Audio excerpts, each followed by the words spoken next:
Hello, welcome to this lesson of linear algebra. Here we're finally going to talk about eigenvectors and calculating eigenvectors.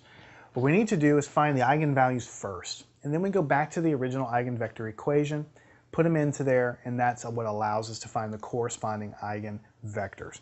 So let's revisit a problem that we have done before. We've already found the eigenvalues for, and that is 1, 2, 2, 1. It's a very simple 2 by 2 matrix, and we already know from before, because we found them, that one of the eigenvalues is -1, and the other eigenvalue is +3. Those are the two eigenvalues. So for this eigenvalue, we expect to get an eigenvector, and for this eigenvalue, we expect to get another set of eigenvectors. So what we do then is we break it up and we say,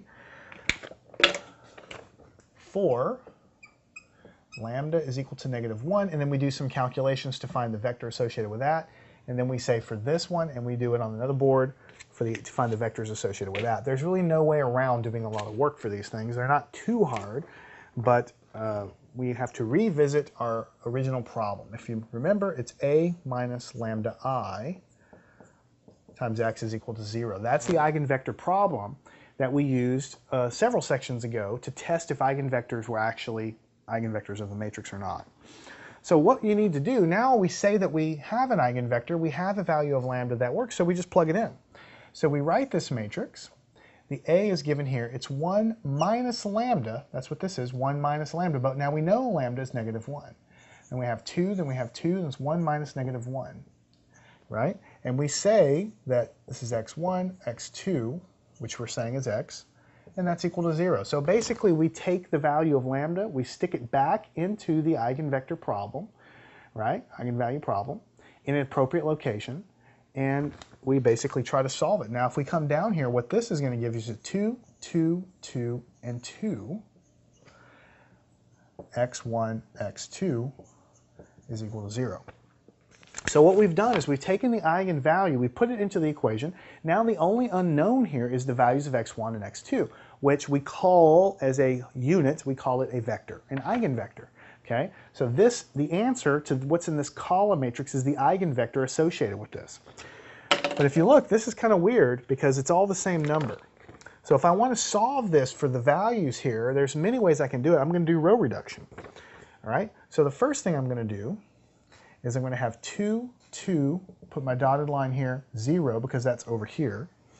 And what I'm going to do is, let me just try to get zeros down here to try to simplify this using row reduction techniques. So I can say -r1 plus r2 in an effort to put a 0 here. So if I take negative of this and add it, I get a 0, but if I do the same thing here, I get a 0, and the same thing here is also going to give me a 0. So in the course of trying to do row reduction techniques, I figure out that I get zeros for a complete row across the matrix. Now you should know by now, that when you see in row reduction, if you ever see zeros all along the bottom, it means you're going to have an infinite set of solutions. And if you remember back to the very first thing we talked about, I told you that you were going to have eigenvalues, and from that you would have a set of eigenvectors. And then your next eigenvalue, you would have another set of eigenvectors. And that's kind of the direction we're going. We're trying to figure out what the solution here is. It's going to give us a set of these eigenvectors. All right, so I can continue. I can actually solve it now, but I want to go ahead and continue, and I want to take, for another row reduction, I want to take row 1 divided by 2. So this divided by 2 is 1, 1, this is 0, and then this is 0, 0, 0. This is my row reduced matrix. Now, when you get down to this form, let me actually push it over here. I'm going to get it over here. So what we have is 1, 1, 0, 0, 0, 0. What this is basically saying, the first line of the matrix is kind of telling you information about x sub 1. That's the first unknown in your vector x, your eigenvector. The second line is telling you information about x sub 2. So because everything is 0, what you can kind of infer from this is that 0 times x2 is 0. So because there's a 0 here, 0 times x2 is equal to 0. And we've done these kind of problems before when we did solutions of homogeneous systems, so if this seems a little weird, you should go back to volume 1 and look at some of those previous problems. But because there's only zeros here, what it is basically implying is x sub 2 can be anything you want. Any number I put in for x sub 2 is going to satisfy this equation. I can put 10 in here or 99, I'm still going to satisfy it. So what this really is telling me is that x2 is equal to a constant. I'm going to call it k. It could be anything. It's totally indeterminate, right? But once I lock that down, I can go up here to the first equation and say x1, that's what this is, plus x2, that's what this is equal to 0. That's what the first line is telling me, all right? x1 plus, now x sub 2, I've already locked it down and said it was equal to k, is equal to 0. So then x1 is equal to negative k. So what I figured out is that because this second line is all zeros, then x sub 2 can be anything I want it to be. And when I go back to the first equation and put that information in here, x sub 1 is equal to negative of the constant, whatever it is that I choose for x sub 2. All right, so in order to write it all down in one place, the answer to this set of equations here is the vector x is equal to, for x sub 1 was at negative k, and for x sub 2 is positive k. So you can also write this as x is equal to, I can pull out a k, I can factor out a k, a constant k, and that'll be a negative 1 and positive 1. Negative 1, positive 1. So, for lambda is equal to negative 1, for this eigenvalue, this is the eigenvector. And when I say eigenvector, what I'm saying is x is equal to a multiple of whatever this is right here. So really there's an infinite set of eigenvectors that go along with this eigenvalue. And that's typically what you're going to see. When you find an eigenvalue, typically you will have an infinite set of eigenvectors. You can set k is equal to 1 and get this guy as it sits. You can set k is equal to 10 and you can get something that's proportionally equal to, or proportional to this guy here, and so on and so forth. But for this eigenvalue, this is the corresponding eigenvector. All right, so let me switch boards here, and let's go and figure out, don't forget we have two eigenvalues. First eigenvalue was this, that's what we found the eigenvector for. The next eigenvalue is 3. So let's look at what happens when lambda is equal to 3, okay? The matrix, we just plug it in, 1 minus 3, 2, 2, 1 minus 3. This is the eigenvalue problem that we have. And this would be the matrix equation, 0, 0, like this. All right, and so what we want to do is effectively we want to solve the system of equations. So what would this be? We would have negative 2, 2, 2, negative 2, 0, 0. And we want to figure out what is the value of the vector that makes this happen. So we can solve it any way we want, but we use row reduction techniques because it's pretty easy, especially for a small matrix like this. And so if I want to get 0 down here, I would just add this here. So I would say R1 plus R2. When I add this here, I get 0. When I add this here, I also get 0. When I add this here, I also get 0. Look, the same thing is happening. I have zeros in the bottom. That implies that I'm going to have an infinite vector space, an infinite set of vectors that are going to solve this or be a solution for this. And to just make it a little easier, I'll say that R1 is divided by negative 2. That would make this a 1. That would make this a negative 1, 0, 0, 0, 0. So basically, I've reduced this whole problem down to trying to solve this. But again, because of the fact that there's zeros here, what this equation is saying is 0 times x1 plus 0 times x2 is equal to 0. So what it's basically saying is 0 times x2 is equal to 0, which means that x sub 2 can be anything that I want. Any number will satisfy this.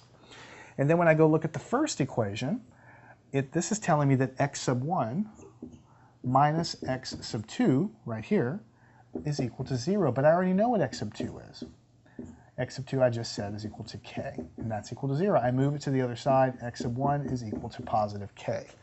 So what this is telling me is that the vector x for the answer is going to be equal to x sub 1 on top and x sub 2 underneath it, k and k. Or I can write it as x, or I should say like this. I can pull out a factor of k and make it 1 and 1, like this. So what this is saying is that for the eigenvalue of positive 3, this is the eigenvector. Right? That's the eigenvector.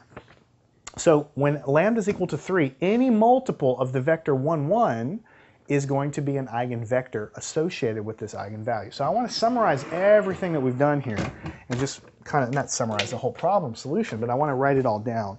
What I want to say is that when the eigenvalue is -1 for this eigenvalue, then the eigenvector is equal to a multiple of -1 and 1.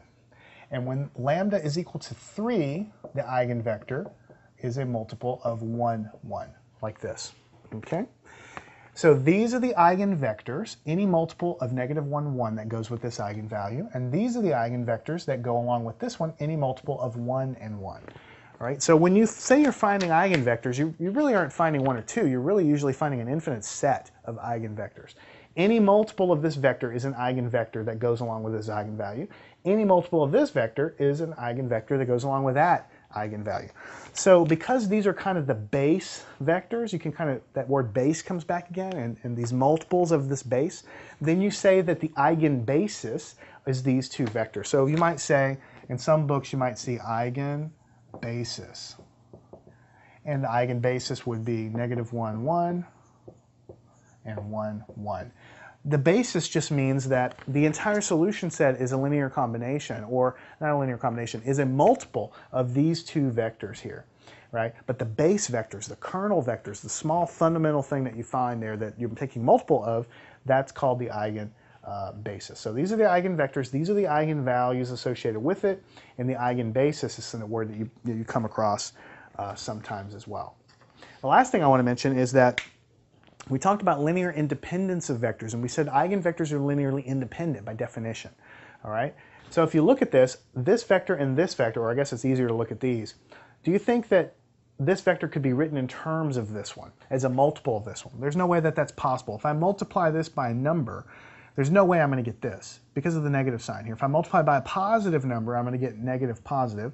If I multiply by a negative number, I'll get positive negative. So there's no way that I can get one of these vectors as being a multiple of the other.